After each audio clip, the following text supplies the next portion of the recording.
Paranormal. It surrounds us. It's everywhere. Tonight, you will hear from the people who live and work within these highly active locations, all in the efforts to discover America's most haunted. With your host, ghost hunter and author, Dan Terry.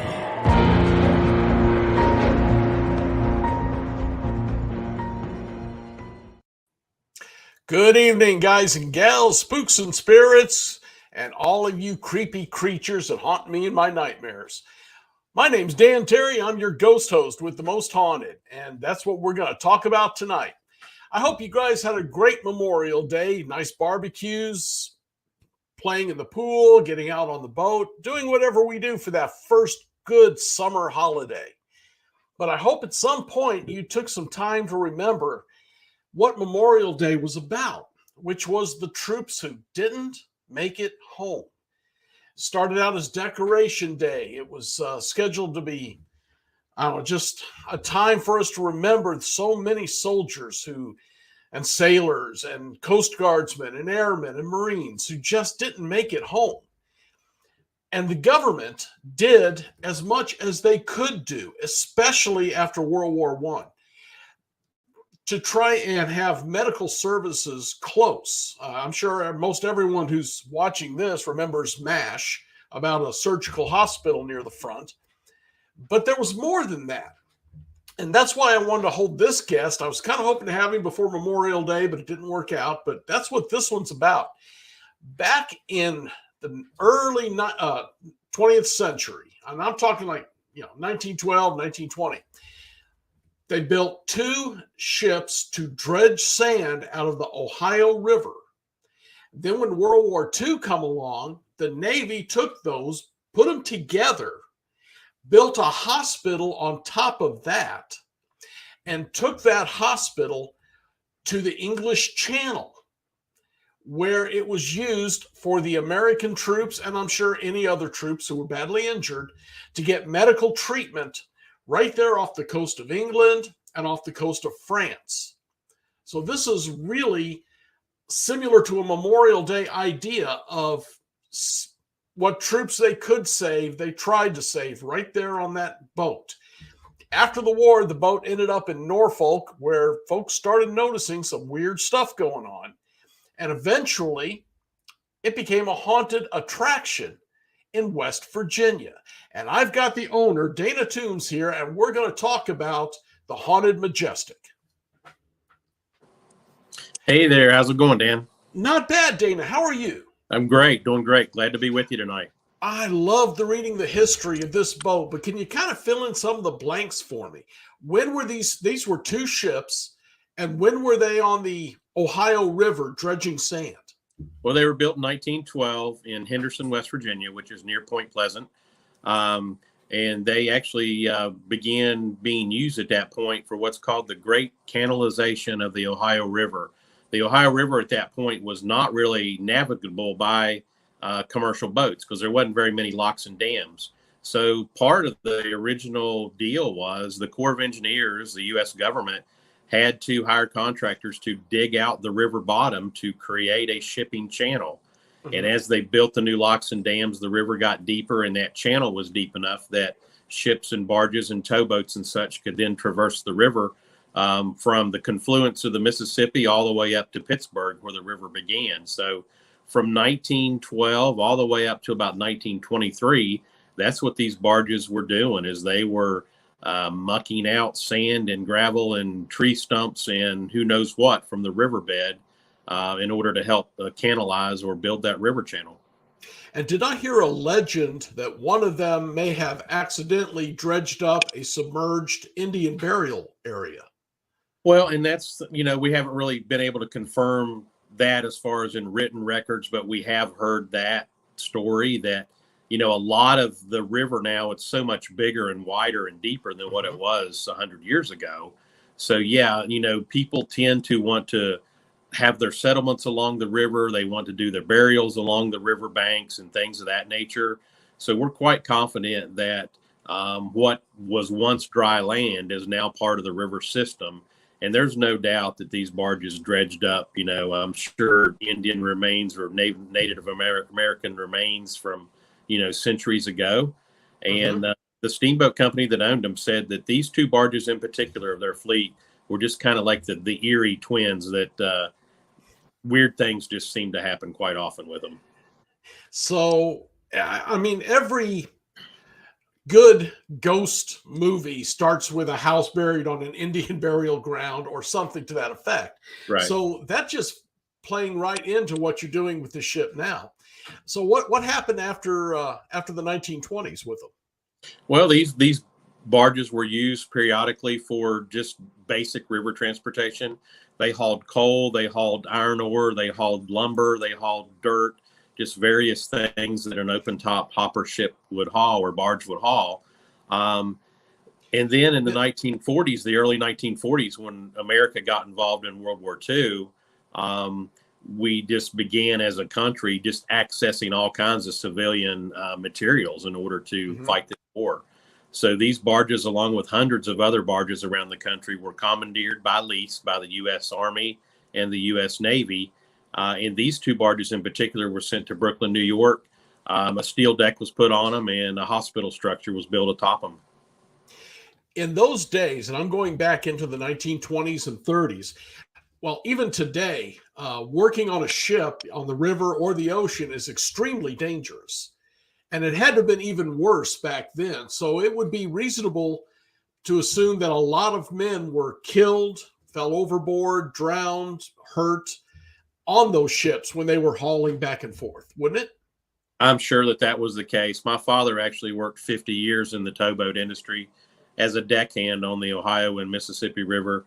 And growing up, I've got all those stories from my dad about people that would fall overboard. And, a lot of them, they were able to fish out and they were okay. But, so many of them stories were that, that they never were found or their bodies would turn up a couple days later or something to that effect. And, even shipping today, we still see the stuff in the news today about people falling overboard and slipping on ice or things of that nature. So, yeah, I'm sure 100 years ago, it was a very treacherous job.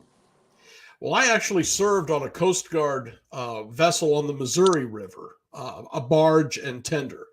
And I know the big thing was if you fall overboard, swim away from the ship because otherwise it could suck you in under the screws. And then you're really messed up. Right. And back in the day when this thing was in business, they were paddle wheel boats pushing it at that point, which was almost as bad because you're going to get whacked by the paddle blades about every 5 feet. So, yeah, definitely the same scenario. Once you fall in, definitely try to get away from that suction. So after New York, they went to, if I understand right, the English Channel? Yeah, there was 3 different convoys that left New York in the summer of 1944. Actually, the spring months of 1944. These barges was along with about, I think, 18 other hospital barge fleets that were taken from Brooklyn over to the English Channel. And all that stuff was basically stored over there on the backside of England in the Channel in preparation for Operation Neptune, which was part of the bigger Operation Overlord, which was the D-Day invasion, one of the most famous invasions of World War II, where basically British, Canadian, and American forces just blitzed the coast of Normandy to try to push Nazi Germany back through Paris and beyond. And obviously there was thousands and thousands of casualties as a result of that 10-day effort there.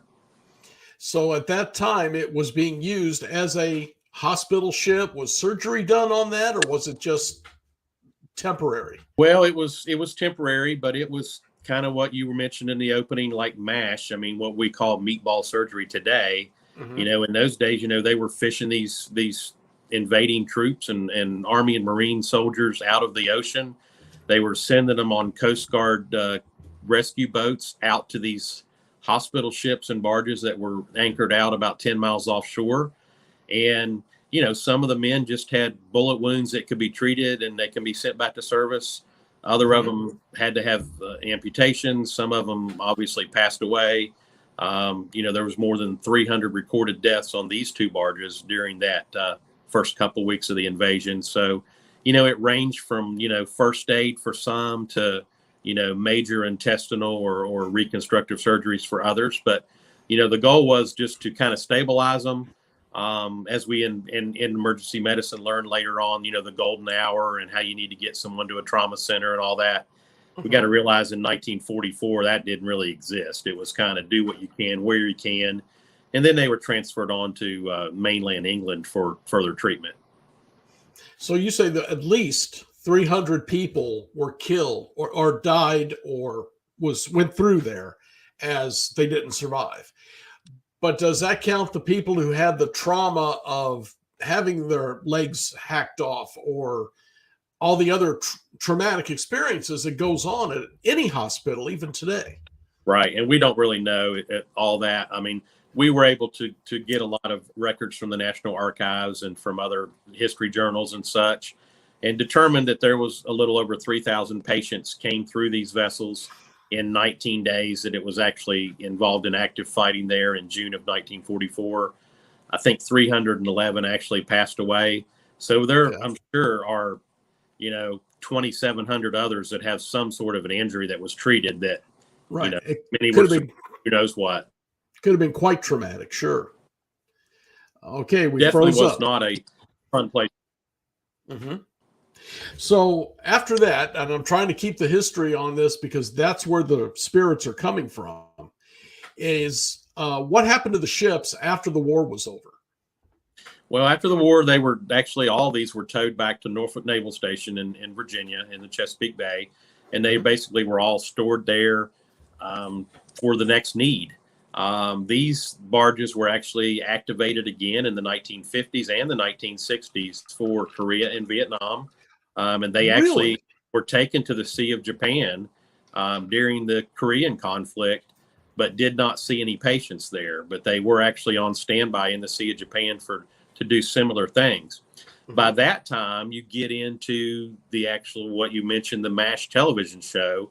That's when the MASH casualty hospital treatment actually began, was in Korea. That was guinea pig on how we learned that pre-hospital medicine care. So they went more to land-based treating in mobile hospitals at that point, more so than evacuating out to a hospital somewhere else. So sort of the MASH idea is what kind of really caused these ships to kind of see their end. And that would be a different ship, right? That looks too big for the that's actually the type of ships that we have today. The United States Navy still operates two massive hospital ships today. And if you remember when COVID started back in 2019, there was even talks of maybe taking one or two of them to New York City and actually letting them see COVID patients and such there. But they are definitely away from the smaller units and into the big cruise type ships for hospital treatment now. Okay. That's an incredible history. And eventually it somehow made its way back to West Virginia, I understand. Didn't those ships have names of somebody who was wounded? Oh, they were actually named after local soldiers. When they were originally built, they were named the Davy Crockett and the Mark Twain, after obviously people from history. But when they were actually commandeered by the Navy in the 1940s, they were actually given names of local soldiers.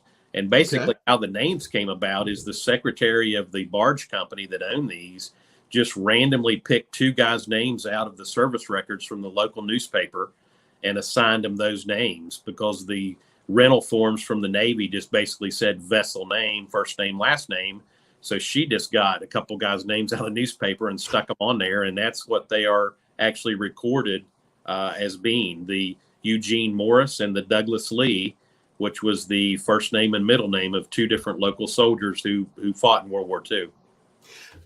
So then those two ships were put together permanently, but they still maintain two different names? Yes, they are actually two separate vessels. They are moored side by side.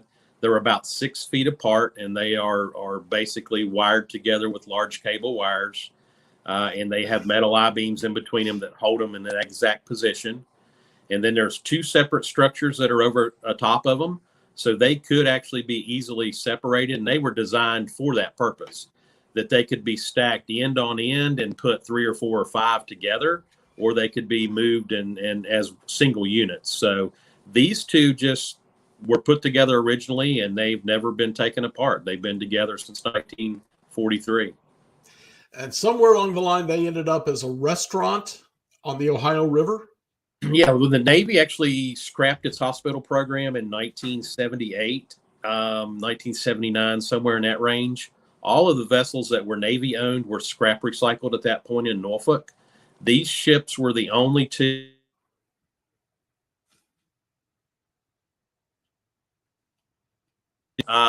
They were sent back to the leaseholder, which was the Majestic Steamboat Company.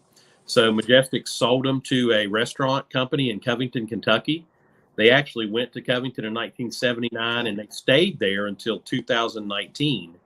And they served as the Delta Queen Steamboat's headquarters for a while.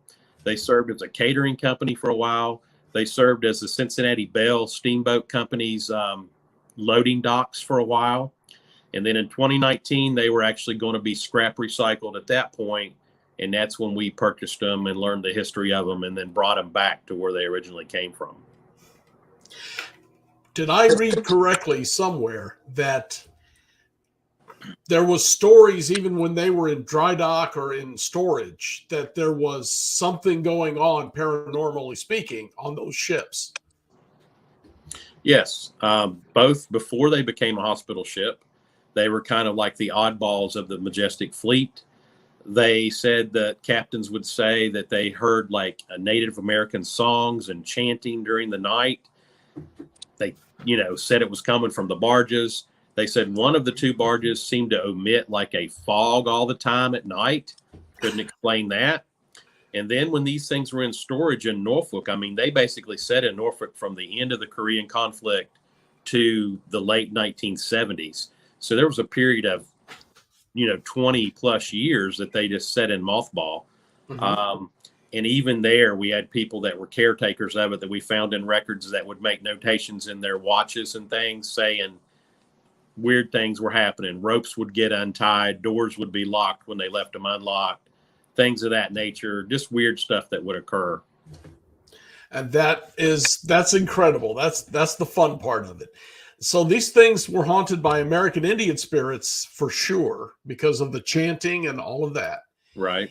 And then I'm sure there's soldiers and sailors on those ships, spirits. Right. And that seems to be what we get more interaction from. Mm-hmm. And when we bought these vessels, and we brought them in 2019, we hired a local paranormal team called the Paranormal Investigation Team.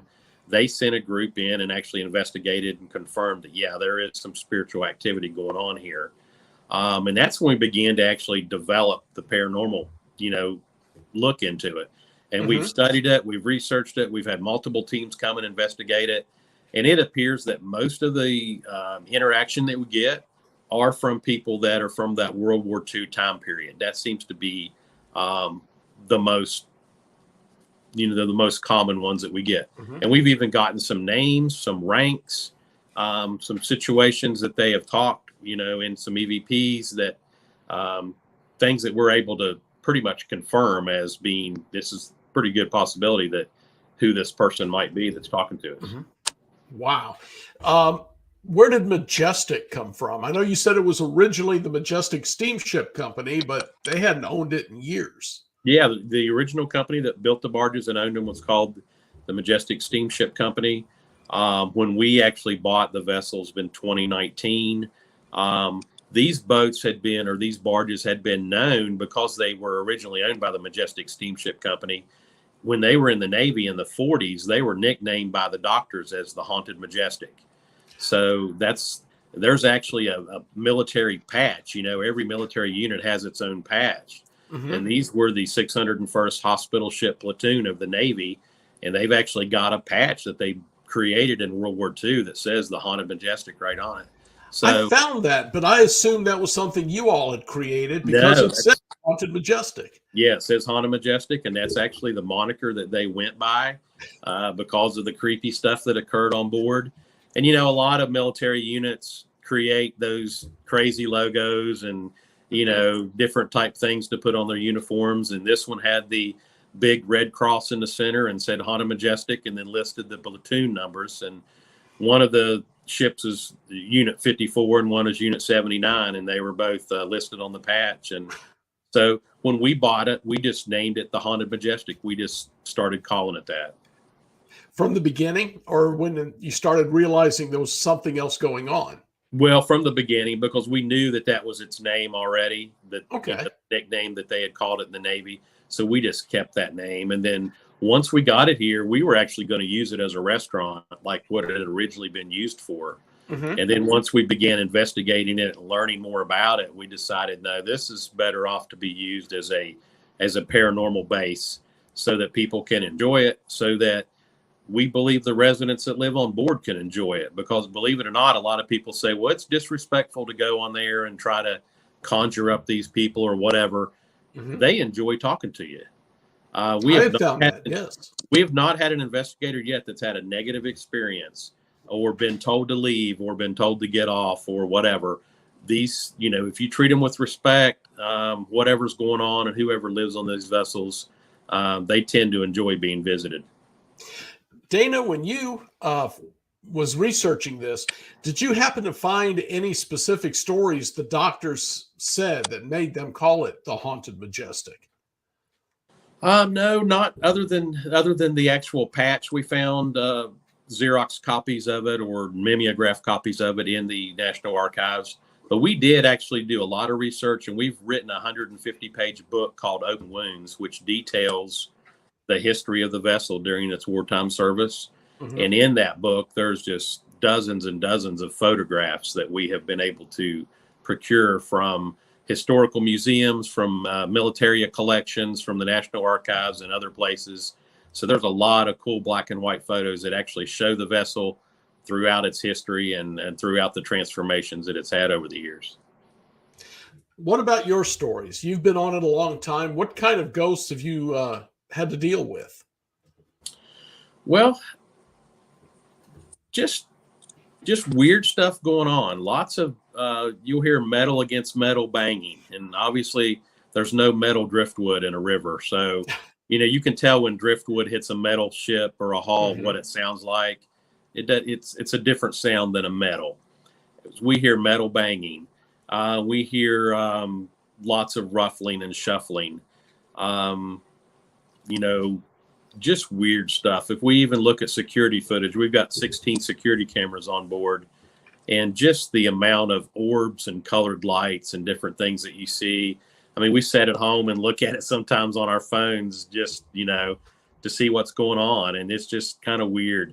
The temperature changes. I mean, a room can change up to 10 degrees in temperature within just a few minutes, and then it can go back. Just a lot of stuff that science can't explain goes on there. What about the paranormal investigation team, the pit crew? What have they told you about? I know they've been on there multiple times. Yeah, they actually do multiple tours a year. Our next tour coming up is Independence Day weekend, which is Saturday, July 2nd. We're going to be doing tours at 10 o'clock and midnight that night for the public. And we try to do a lot of stuff that coincides with military holidays like Independence Day and things of that nature, so that we can kind of honor those that served on the ship, and also allow people that want to ghost hunt to kind of, experience it for themselves. But, we've actually got a whole Facebook page that's dedicated to nothing except the EVP data that's been found on the Haunted Majestic. So if you go to our Facebook page or website, you can click over to that EVP website, and there's just dozens of videos and things on there that you can actually, experience some of the blind boxing sessions they had and some of the EVPs and REM pods and different types of responses that they've had on there. What have you heard from these recordings? Anything specific you can give us a clue of before we go over? We get names. We tend to get the name of Austin has been given a lot. We get the name of Huck or the name of Husk. We can't really tell exactly what it's saying, but you know, in military, everybody had a nickname. So Sure. a Huck or a Husk could have been someone's nickname. So we get a lot of, verbal type communications like that. And we get a lot of just when we do like a REM pod session or something like that, you can just say, hey, touch the light, and it'll touch the light. So it's really kind of weird, and it's kind of fascinating that just to know that there's something going on there. How many teams have you had on there? Do you have a clue?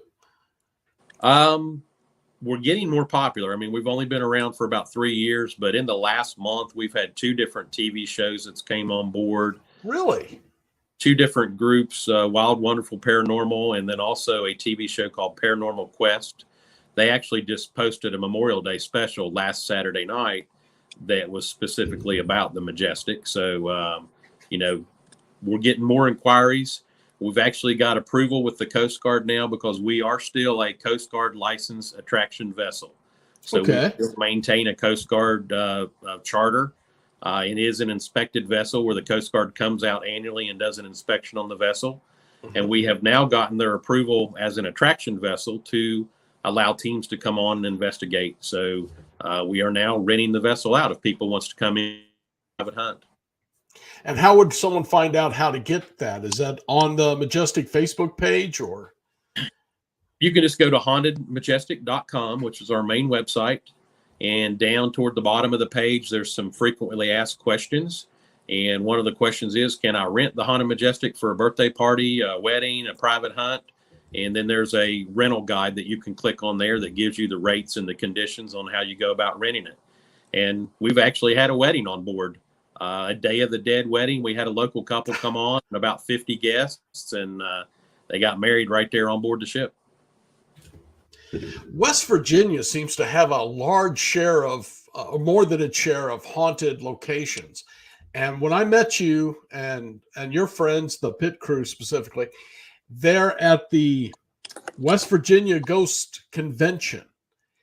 It seemed like they were really trying to get all of the owners together to help each other out, to show people what all West Virginia has.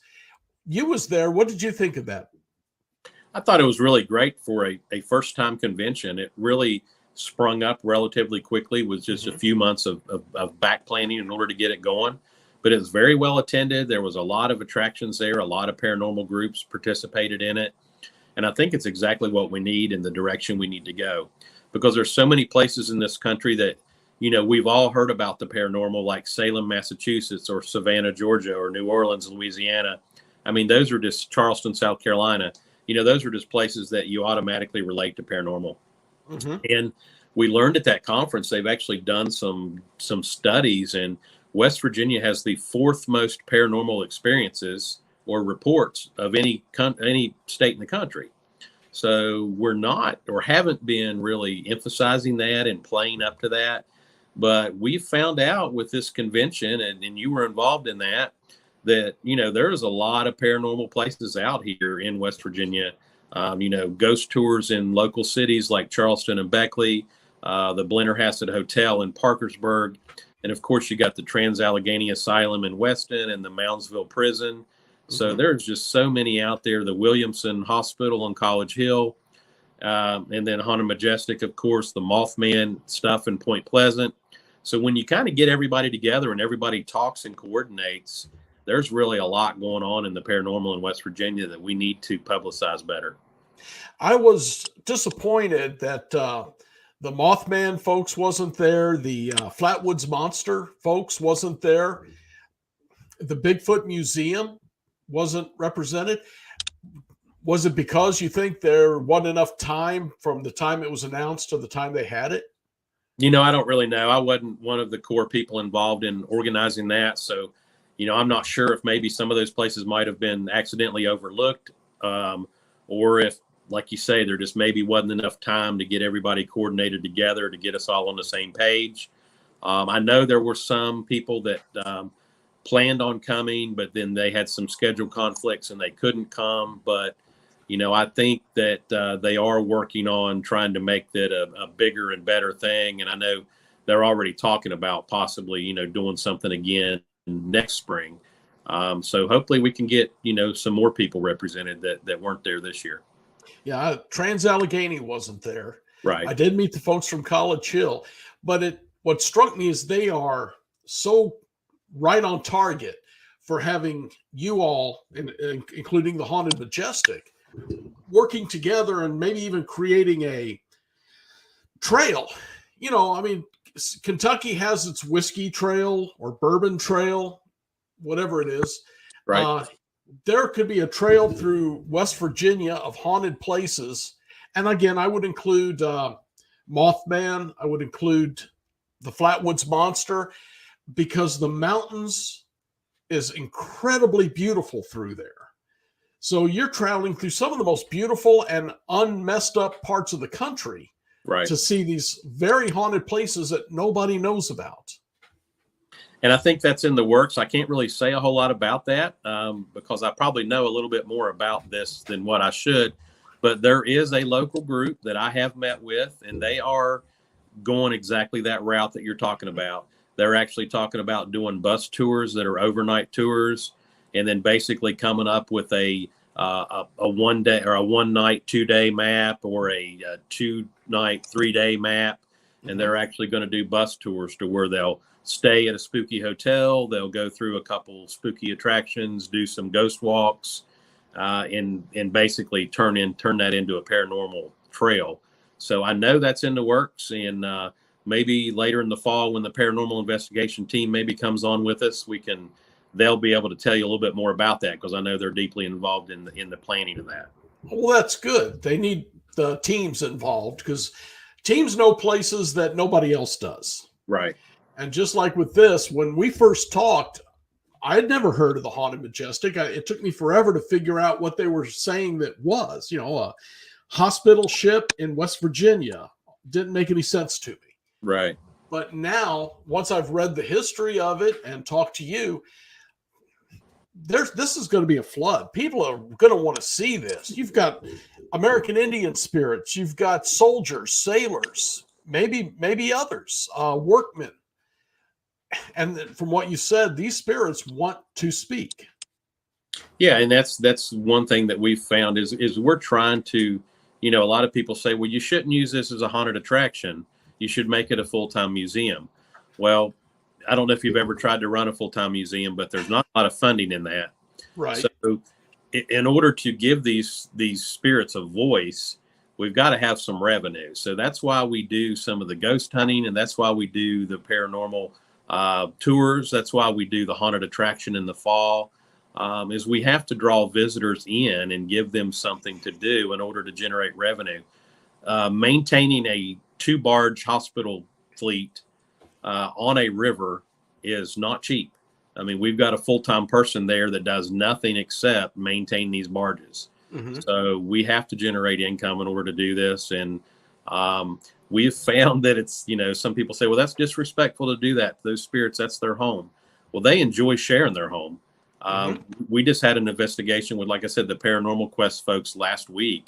And hopefully you guys, maybe some of your viewers maybe view Paranormal Quest as well. Maybe they could hop over there and look at one of their episodes and just see the interaction that some of these soldiers had with those investigators. You can tell they're lonely. I mean, they enjoy having somebody to talk to. So we're going to try to provide them with all that we can. Mm-hmm. Well, for one thing of what you said, I was in a haunted jail in Independence, Missouri, and it's a museum. And I will never forget, the curator told me that his board, one old man in particular, couldn't understand why he wanted to tell ghost stories. And he said, what I told him was, I can get more people through the door with a ghost story than I can a history lesson. Right. And I think you're in that boat, so to speak. Yeah. But the history lesson is secondary to a ghost story for many people. Right. You got to give somebody a reason to want to come. And like you say, once you come, you know, we've got the book that tells them about the history. Our entire Haunted Majestic property is devoted to the maritime history. You can probably see the photo behind me of the Blennerhassett sternwheeler boat. We actually have that now. That was risen from the dead. It was sunken in the Ohio River for multiple years. We're able to get it raised, and it's actually back up and floating. And it's in dry dock right now, but it's actually right in the center of our haunted attraction. And our gift shop and museum is on board this 150 passenger steamboat. So it has a lot of history as well. You know, it pushed barges that hauled the materials to actually build the mansion on Blennerhassett Island in West Virginia. So it has a lot of ghost stories attached to it as well. And it's right there in the center of our haunt. So we're doing everything we can to try to tie maritime history and Halloween fun and the paranormal and just make it into a complete attraction that everyone can enjoy. I had seen the pictures of that ship, but I was not aware of its history. I thought it was somehow accidentally put in with pictures of the Majestic. So this is another haunted boat that you are running. It is. It's actually out of the water right now, and it's up right in our pavilion area, or right in our ticketing area. Like I said, our gift shop and museum is on board the boat as we're refurbishing it.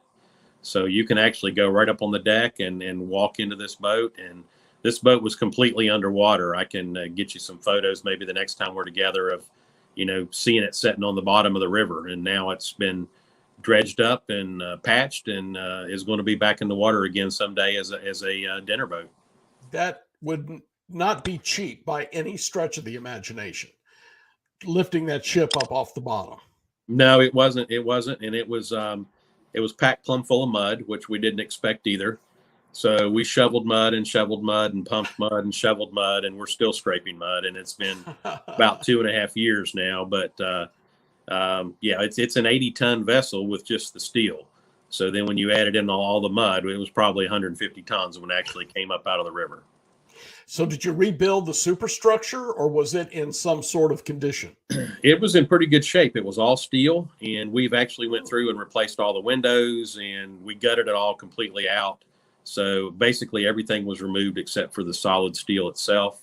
And we're going back and putting in all new doors, all new windows, all wiring, the engine, the transmission, generators, all that stuff will be replaced. And it's a long, long process because, like you said, it's not a cheap venture. Oh, no. And if you've ever owned a boat, you know the two happiest days in your life when you buy a boat and when you sell the boat. So, especially when you buy two old boats. Yeah, definitely having 100-year-old boats they're never-ending money pits. But you know, the Majestic and the Blennerhassett sternwheeler, they're both too important to American history to let go. The Majestic is the only surviving World War II Allied hospital boat in the world that's left. Mm-hmm. Everything else is gone. So, you know, when we are to the point where we can't maintain it anymore, then that part of history is gone. And then all of those who live aboard, I don't know where they'll go at that point. Mm-hmm. But if it gets scrapped, they're not going to have a home. So we're trying as long as we can to keep that home there for them. Well, I know we started with the Majestic, but you've brought up this, what is it? The name of the other boat? It's called the Blennerhassett. It's named after Harmon Blennerhassett, who was a pioneer back in the 1700s. He actually had an island home in the Ohio River near Parkersburg, West Virginia, where he and his wife lived. And actually, he was actually chased out of the country eventually because he and Aaron Burr, if you remember Aaron Burr, who shot and killed Alexander Hamilton back in the 1700s, mm-hmm. Harmon Blennerhassett and Aaron Burr got together, and they were going to basically turn Texas into its own country and secede from the U.S. So Harmon eventually was disgraced and ran out of the country back in the late 1700s, early 1800s. So a lot of history tied to that, and his plantation is still there, and it's open to ghost hunting and stuff as well there in Parkersburg. there's a lot more even than I was aware of, because I was not aware of that after going to the convention. A lot more haunted stuff around your area than I expected. Yeah, there is. I mean, with where we're in Huntington on the Ohio River, I mean, if you go within 50, 60 miles of us in any direction, there's a lot of stuff. Like you said, the Mothman stuff in Point Pleasant, which is still very popular. They even conduct a full weekend festival in the fall each year. Mm-hmm. Then you got a lot going on in Parkersburg, and now April Richardson Morgan with the stuff going on there in Charleston with the ghost tours and stuff, that they're kind of learning the history of the river and the history of Charleston, and then what we have in Beckley and Williamson, and there's so many more cities in between that have haunted histories that really needs to be publicized more. Well, the new ship you have, and I say new because it's new to you, and I'm not even going to try to pronounce that name, but what kind of ghost stories is attached to that? Well, we don't know. We haven't really did a lot of investigating back to learn the exact history of it, but we do actually, the paranormal investigation team does have a tour that's one of the stops on their tour of the Haunted Majestic, is to go on board the Blennerhassett. And they get a lot of EVP readings and stuff from that. And they also, on a windless night, the mast flag continues to fly. And I've heard that from so many groups, is they'll say there'll be no wind and it'll be midnight and we'll be standing there doing an EVP session, and all of a sudden the flag starts to fly on the mast. So we're still researching it, but there's still some cool stuff that goes on that vessel as well. That's incredible. So, well, we've got in the next about 10 minutes to talk about this. What else is going on in your world with those two boats, with your whole area of paranormal activity? Well, we're just trying to really build it up to where it becomes a known spot. Said Salem and Savannah and New Orleans and all these places. They've got that recognition, and they've got a history tied to it that everyone seems to readily know. And we just want West Virginia's reputation for the paranormal to be known as well, and for people to include it on their bucket list. There's so many places here that you could go to that are in a short distance or a short drive from one another. You could come in on a Friday, Saturday, Sunday weekend and probably hit up 5 cool places, and then stay in a couple hotels that exhibit some paranormal histories as well. So we're doing all that we can to try to promote that. We're doing stuff not just in the Halloween season, but throughout the year. Like I said, Independence Day weekend, we'll have a big hunt for on July 2nd. On September 17th, we're going to do a river history ghost hunt that's going to coincide with the Mothman Festival in nearby Point Pleasant. So that'll be here at our facility, where people that go to the Mothman Festival can come down to our place that evening and actually learn about the river history and learn about the Haunted Majestic and do some ghost hunting on board our things. And then, of course, we do the haunt from late September all the way through the month of October every year. And that is just really full-blown fun. I mean, we've got fire breathers, magicians, entertainers, storytellers, of course, the haunted attraction where you get to tour through the boat and learn the history. So, we've really got a good time planned each fall with that. So is that all day, every weekend? Is that how will people go to that?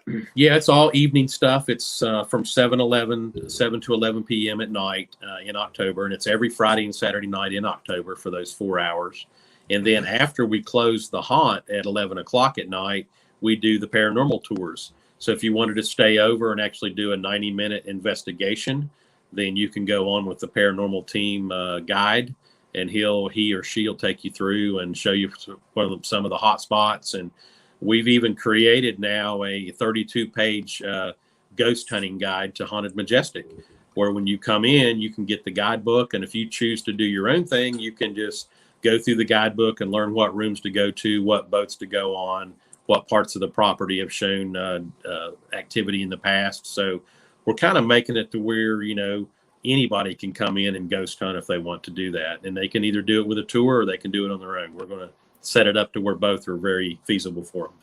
I have never heard of that before. In all the places I've been to, the idea of, here, do it yourself, but here's a list of the places you want to go and maybe the keywords that will start the process, start the activity up. Right. I don't know who came up with that. That was a genius of an idea. Well, we thought so. I mean, a lot of paranormal investigators don't want that. They say, I don't want any history. I don't want any knowledge. I want to develop all that raw data.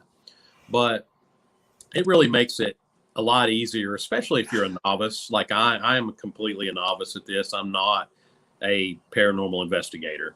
I don't claim to be. And a lot of people are like that. They just want to come on with a tape recorder and a cell phone camera and say, okay, let me experience something in the next hour.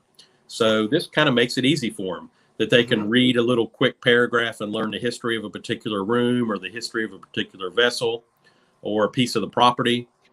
And then they can actually go to that and get some reaction pretty quickly. And it makes it fun.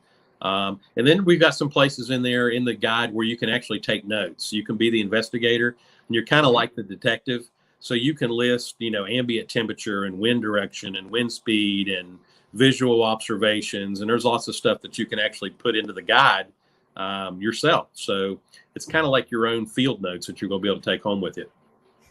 Well, whoever come up with that idea is a genius. That is something I've never heard of before. And that just, when you get activity, you'll come back and do it again. Right. That's the way we done when we went to a place and we got a lot of activity. All right, we got to go back and try it again and see if it continues, if we can figure out why, what, who. And by the way, I once had a ghost very upset with me because I was quoting legend instead of history. And the true story was so far off, he started throwing things at me. So the history is important because you can upset the spirit if you're wrong. Right. So. And we find that they don't like their story to be added to. Just tell it like it is. You don't have to create a big, tale. And they just want. I think they want to be recognized. I think some of them want to be talked to, and we found that they just want to tell their story.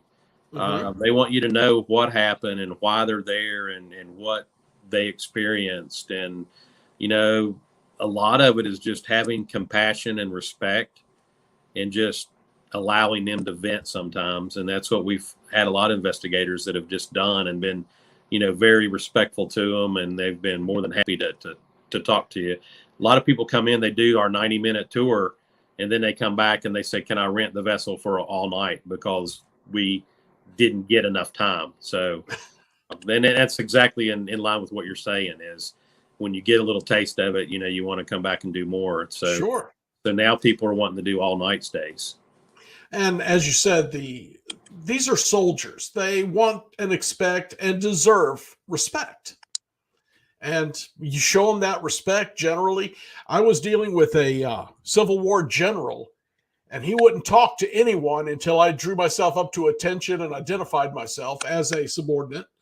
And at least then he would tell me to get the hell out. But, it worked. Right. Just show them the respect they deserve.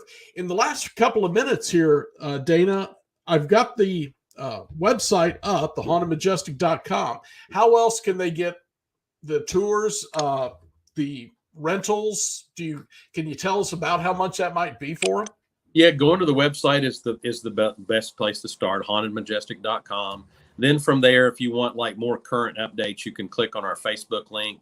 And obviously we Facebook stuff 3, 4, 5 times a week. So there's more updated information on there. But the website gives you the basic rental information. You can click on the rental guide. The rental rate is $75 per hour for private tours. So that if you want to come in with you and 5 of your friends and rent it for the night, there's a 2-hour minimum. So $150 minimum for you to have access to the barges. And you can do it for as many hours as you want. If you do long-term, like overnight, we actually cut the rate quite a bit if you do multiple hours. If you want to come through and actually do a tour with our people, a 90-minute type tour, get the guidebook, just go from room to room and do some of that stuff, that's $20 per person. So we kind of offer both worlds there. If you want to just come by yourself and do a quick 2-hour thing, $20. You want to rent it with your family and friends or your investigation team for an overnight, we do the hourly rate that way. So we kind of want it to be accessible to, whatever desire that the investigator might want. Well, actually, your pricing sounds extremely reasonable. Cheaper than most I've heard. We've found that. I mean, and that's what we want. Is we're not really interested in getting rich from this. And I've heard a lot of investigators that came and told us that they're like, "Wow, we rented whatever venue, and it was $3,000 a night or something." And that's really not what it's about. For us, it's about, we need some money to help maintain these vessels, to help keep them afloat, to keep them certified and keep them in compliance. And that does cost quite a bit of money, but we also want it to be affordable, because most paranormal investigators, that is their secondary hobby. That is not their primary occupation. So they're working a 9-to-5 somewhere, and they're going out on the weekends and spending the money they made in order to do the things they desire. So we want to make it affordable for them to where they're getting a good experience at a good price. And we're able to just, use those funds to help maintain the vessels and keep them there for future generations to enjoy. Well, I'm glad you're doing it. That's an important part of history. Dana, is it Tombs or Tomes? Toms, T-O-M-E-S. Yeah, just don't say the E. Okay. Dana Toms, he is the owner of the Haunted Majestic and apparently another big ship there. How do you pronounce that again? The Blennerhassett. Blennerhassett. Okay. Yep. And we're going to try to get your name out there, and hopefully we'll get a few more people coming in to check this haunted place out, because it sounds absolutely amazing. Okay, Dan, we appreciate you having us on tonight, and we hope to see you at one of our events in the future. Guarantee it. I will be down there. You take care, and thanks again for coming on. Thank you. All right, friends. Can you imagine the spirits who's been aboard that ship? Men who died as a result of being on the beach of D-Day. My God, the stress of that. And then they're there alone for 75 years or more. Now they can talk to somebody. It's just incredible, the thought. I got to get there. One day I will get down there soon. It's actually, West Virginia is only about 90 miles from me, so I will get down there. All right, let me tell you a little bit about the Unex magazine. I don't know if we have a copy of the cover ready to go, but there it is. I have one article on that particular issue about a Ouija board museum and the history of the Ouija board. The museum is in St. Louis, and it's just an incredible place. In fact, if you look back through our YouTube page, I actually did a video shoot of that museum and talked about some of the boards and the curses attached to them. But we've got that, haunted ferries, UFOs, Bigfoot, whatever you're interested in when it comes to the paranormal, it is in that magazine.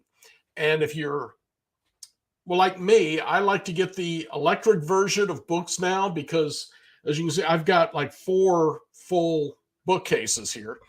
But now I get a lot of my stuff by ebooks, and the magazine, it probably runs around $14, $15, something to that effect. I don't remember how much, but the ebook version is $5 or less. And yet you still get all the pictures, all the stories. It's still yours. And it's just a really cheap way to stay in touch and to learn new things, new places. Who in St. Louis would have known there's a Ouija board museum right over on Cherokee Street? Probably very few people, if you're not in the ghost deal, if you're not a ghost hunter. And in fact, most of the ghost hunters didn't know it was there.